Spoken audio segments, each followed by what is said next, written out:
Before I start this video, let me take 30 seconds to tell you something about Exergic.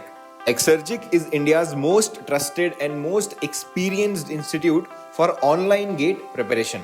I am Chandresh Mahajan, founder and chief educator at Exergic.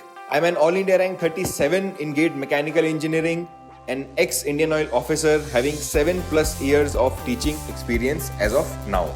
These are the GATE 2021 Mechanical Engineering toppers from Exergic. You can find their preparation strategy on Exergic's website. To know more about our GATE courses, you can visit our website or contact us on these details. Also, you can download Exergic GATE preparation app from Google Play Store. The link is available in the description of video.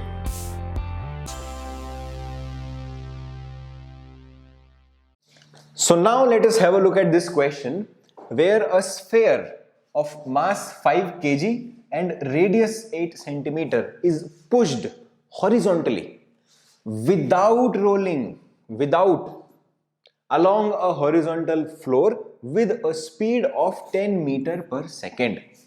So in this diagram you can see a sphere has been shown to you, okay? And whenever you get any such questions where you have been given a sphere or maybe a diagram is given, please ensure you do not, while solving, do not confuse between a sphere and a cylinder. It is a possibility that in the question mentions sphere, you draw a circular diagram. Obviously, generally you won't draw a 3D diagram, right? But it's recommended that to avoid confusion, you can just make a line like this, which gives you a feel that yes, it is a sphere. Because many times what will happen, that you will just look at this circle and then you might not be able to recall that it was a sphere. You may take it as a thin disc, you may take it as a cylinder. These are possible mistakes that I have seen students doing. That is why whenever you are drawing such a diagram, if you think you can do such mistake, a simple tip would be to just add this, so that at no point in the question, in the solution, you confuse and you take the wrong step by considering it to be a disc or a cylinder. Now, this sphere, mass is given, radius is given, it is pushed horizontally without rolling. Without rolling is a key word here, along a horizontal floor with a speed of 10 meter per second. So this entire body has been pushed with a speed of 10 meter per second. Every point on this sphere, no matter on the top, on the bottom, at the center, every point is moving further, moving forward with a speed of 10 meter per second, right? Now, the coefficient of friction between the floor and the sphere is 0.2. Okay, so mu value has been given to you. The time at which sphere starts pure rolling is how many seconds? Considering initial point to be t is equal to 0, after how many seconds the sphere will start pure rolling, right? So some of you now will think that why it will pure roll, sir? We have just given a horizontal motion, it will just continue doing the horizontal motion and at some point it will stop. Why rolling comes into action? And this is a concept to understand here. Whenever you give any body which can roll, whenever you give a push to any such body, initially, at initial durations, you may not be able to see the tendency, but after a certain time, you will start seeing that it starts rolling. You can try it in your home, in your hostel, in your room. You can just take any such body which is capable of rolling. It can be anything, not necessarily a ball. Any bottle you have, maybe in the form of a cylinder, you just push it. Take a bottle and just push the bottle with some horizontal velocity without trying to roll it. Just give it a push, ek dhakka aap usko do. And then you see its motion, then you observe its motion. Initially, for some fraction of distance or time, you will see that it was moving forward like a simple sliding body. But after some time, you will be clearly able to see that it will start rolling and then it will obviously stop maybe at some point. Now, there are different types of things that it can perform when it rolls. In some case, it can stop. In some case, it can even come back. So that is a point of further discussion, not required for this question. But the point is that whenever a rolling body is set to a motion where you are simply pushing it, simply sliding it without any rolling, still rolling will prevail, rolling will come in the motion. Why? Can you think of the reason why? I have already told you and taught you those reasons. Very important part, friction. If friction is acting in a rolling body, friction is acting. What is the work of friction? I have already told you. What it tries to achieve, I have already told you, right? So in this situation, whenever you are sliding it, friction obviously it is there, coefficient of friction is there, and friction will try to set the body into rolling motion. Friction is acting as a force also and as a torque also, and both of them will ensure that acceleration, linear acceleration or angular acceleration, they adjust in such a way that it starts to pure roll. That is what friction does in case of rolling. It tries to bring the rolling motion, right? And if friction is acting, why it will not act? Why it will not change anything? It will definitely change things, and it will definitely try to make the body roll. Question here is, how much time it will take to start when the sphere starts pure rolling? That is what the question is asking you. Now, in the questions of rolling, it is extremely important to draw the correct free body diagram. Again, this is something that I have told you. Not only it's going to be asked, it is going to be used in solving the question, but also it is directly asked in GATE, right?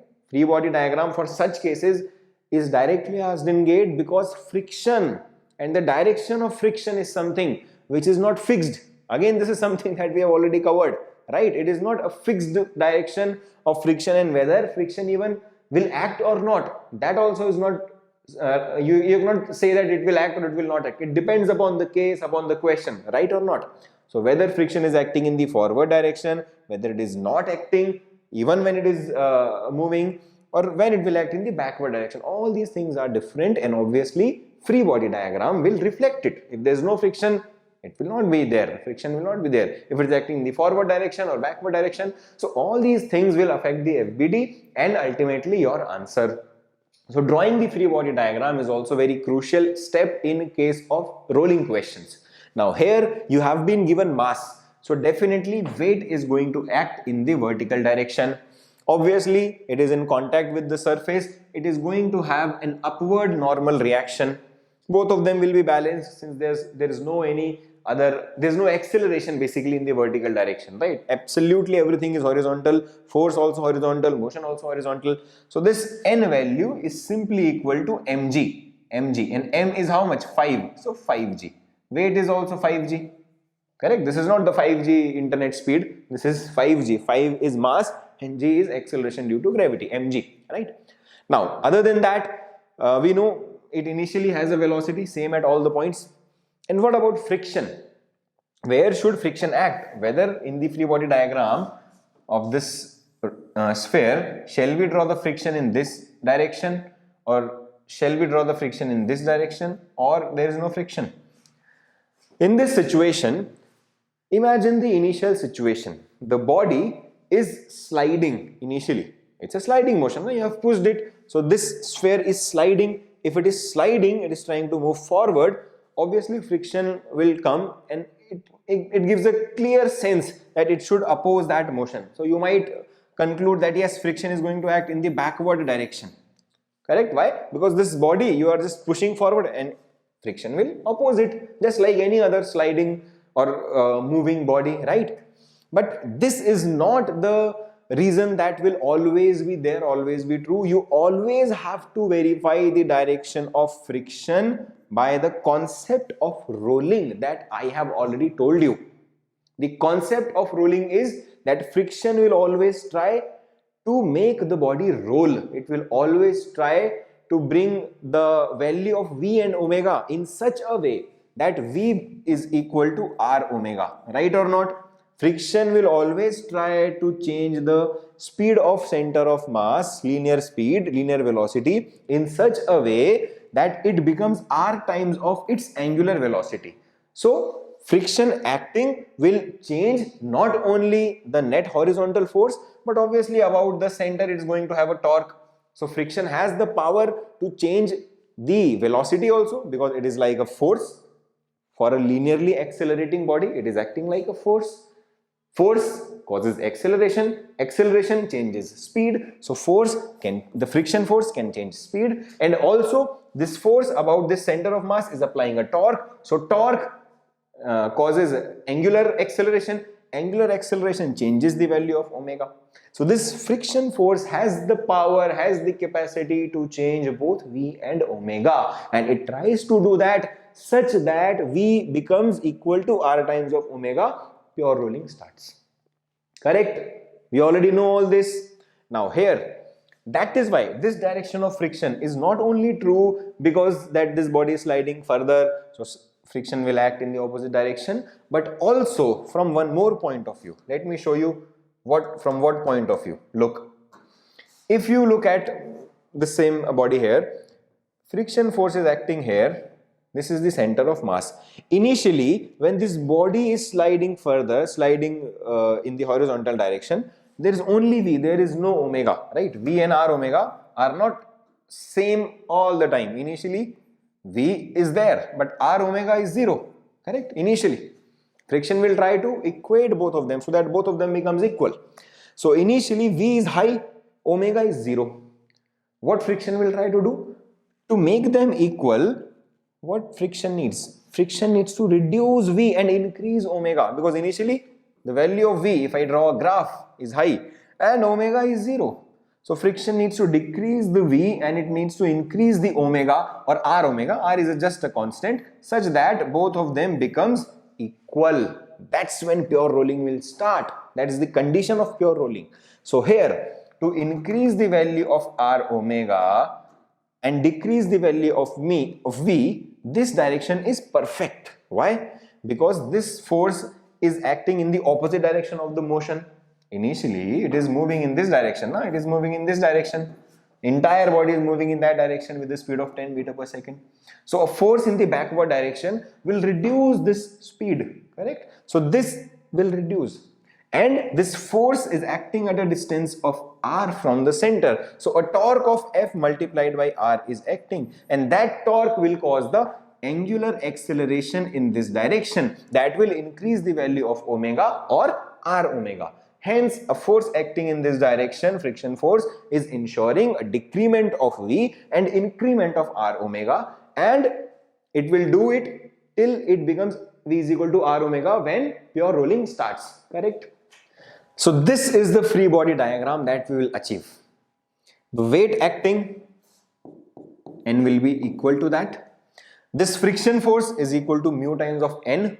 Friction force is trying to give it angular acceleration in this direction, and this friction force will try to obviously affect the linear acceleration as well. Right now I have shown it in this direction A, but we all know it's not going to act in that direction. Why? Because ultimately this friction force will try to de-accelerate it. So this acceleration, if I am showing like this, obviously answer, if I am solving it and if I am trying to get a value for A, it should come negative. It should come negative because in reality, it is not accelerating in that direction. Friction force is in the backward direction. So this body is de-accelerating. So A value should come out to be negative. Now, how do we solve this question? That's the point here. The question is asking us the time after which the body will start pure rolling, or in other words, if I say the same thing, the time at which V will become equal to R omega. Now, what is the value of V? Is it a constant value? No. Why? Because force is acting, force is de-accelerating, acceleration or de-acceleration will change the speed, right? So this is a function of time. This V is a function of time, t. And how you can find that out? Simply by the equation of motion. We can use any of the equations. V is equal to u plus at. So this expression gives us a very simple, feasible way in which we can represent the velocity at any point of time t. Right? Initial velocity we know, acceleration, let's see. We can find out. R is a constant. What about omega? Is omega fixed value or is it changing? Obviously it is changing. Initially this was 0 now. So due to force, torque will be coming. Alpha is going to exist and alpha will keep on increasing omega. So omega is also a function of time. And it is driven by again a constant value of alpha. So simply we can, this same equation we can use for omega also. Only difference, initial speed will be 0, right? For rotational motion also we can write it now, that omega is equal to omega naught plus alpha t. Omega naught is 0, u was not 0, so that's why we have kept it here. But omega naught is 0, initially it was sliding, so this is not there. So we only have omega equal to alpha t, right? So if we just put that expression here, omega equal to alpha t, we can write omega also in terms of t, v also in terms of t, r is a constant. So this is the situation when body will start pure rolling, and to find out the time when this will occur, just put the value of v in terms of t, put the value of omega in terms of t and solve it. Solving it will give you the time when this condition will start being true, right? Not. Now to find out the value of A, let us apply the Newton's second law along the x direction. Let's say this is the x direction or horizontal direction. So let's apply Newton's second law along that direction. Means summation of Fx is equal to mass of this body multiplied by acceleration. Force acting in the horizontal direction is only this, a friction force, which actually is acting in the opposite direction, right? So this is going to be minus mu n is equal to ma. N is equal to mg, so mu 0.2, n is m multiplied by g, so 5 multiplied by 9.81 is equal to ma, right? So you can cancel this 5 with this 5 and a will be equal to 0.2 multiplied by 9.81 with a minus sign. So this is the value of acceleration in meter per second square that you will get. Be slightly careful about the units because here the radius is given in 8 centimeter. All other things are in standard units, right? So we have not used r yet, but we are going to use it. So acceleration, the value of acceleration we have found out, u value was already known to us. So this v is sorted. Now coming to this expression, coming to find out the expression of the value of alpha. So this, just like we have applied this Newton's law of motion for translation motion, we can apply the same for rotational motion. So for rotational motion, what we will get? Summation of torque is equal to I alpha, correct? Summation of torque or is due to this force only, due to mu n only, and that is equal to mu n multiplied by the radius r. And what is n? N is equal to mg. So it is mu mgr. That is what I have written here, mu mgr, right? That is equal to I alpha. Now, what is the value of I here? This is the point, as I told you, where students can do mistake. If they look at this and it might slip from their mind that it was a sphere or it was a disc, it was a cylinder. And especially I have shown a color here. Na? If color is not there, this is just a shape like this. Even, very rarely, but even some student can write the expression for a ring, right? So please make sure that just simply do these things in case you get confused there. Anyway, so the value of I for a solid sphere is 2 by 5 mr square. If this was a hollow, sphere, then the value will be 2 by 3 mr square, correct? So here it's a solid sphere. How do I know? Did question mention it? Question mentioned nothing. It just said a sphere of mass 5 kg. So unless and until question will say hollow, I will not consider it hollow, right? If it is saying a sphere, I will consider it a solid sphere only. So 2 by 5 mr square. M cancelled, R and R cancelled. So we got mu G is equal to 2R alpha by 5, right? Mu is 0.2, value known to us. G 9.81, 2 by 5 constant. R is 8 centimeter, so it will become 0.08 meter. Alpha is the only unknown. So if you put all the value in this equation, alpha value will come out to be 61.3125 exact. Because it was exact value, so I decided to put it up to 4 places of decimal. Generally, we put it up to 3 places of decimal. We rounded off things, right? But here, if I was getting exact value, so 3125000, so I just kept it up to there. Alpha is in radian per second square. So alpha value is also known to me. Now, linear velocity, u plus at, u is 10, a is minus 1.962, t value we need to find out, and angular velocity alpha t. This is alpha, that is t, right? You can see that A is negative, alpha is positive. That's what friction is doing. Decreasing the linear velocity, increasing the angular velocity, making both of them equal so that pure rolling starts, right? So for pure rolling, V should be equal to R omega. This is the value of V that we found out. r 8 centimeter, 0.08 meter, and this is the value of omega, right? So simply you bring this minus t on that side, they will add up together, and ultimately t value after solving you are going to get as 1.456 second. This is the required answer of this question. So as I keep telling you that it is extremely important to know the application of concept as well. We know what is the role of friction in case of rolling, what is the direction of friction in case of rolling, but still many students are not able to solve a question like this because they are not able to apply the concept that they know, right? This is why it is very important to solve good questions, to solve a right type of questions which enhances your learning, which makes you aware of the concept in even better way. It gives you even more confidence about the question and about your real life scenarios as well. A scenario which we already see in our day-to-day lives. Some of us may notice, some of us may not notice, but this is the situation where you are sliding a body, friction is acting. If friction can ensure rolling, if the shape of the body is allowing it, then at some point of time it will obviously start rolling. Now, obviously if the shape of the body is not allowing rolling, then it cannot roll. If there is a block, cuboidal block like this, and if you slide it and you will say, "Arey, it is not rolling," so it cannot roll. No? Its geometry is not allowing it to roll.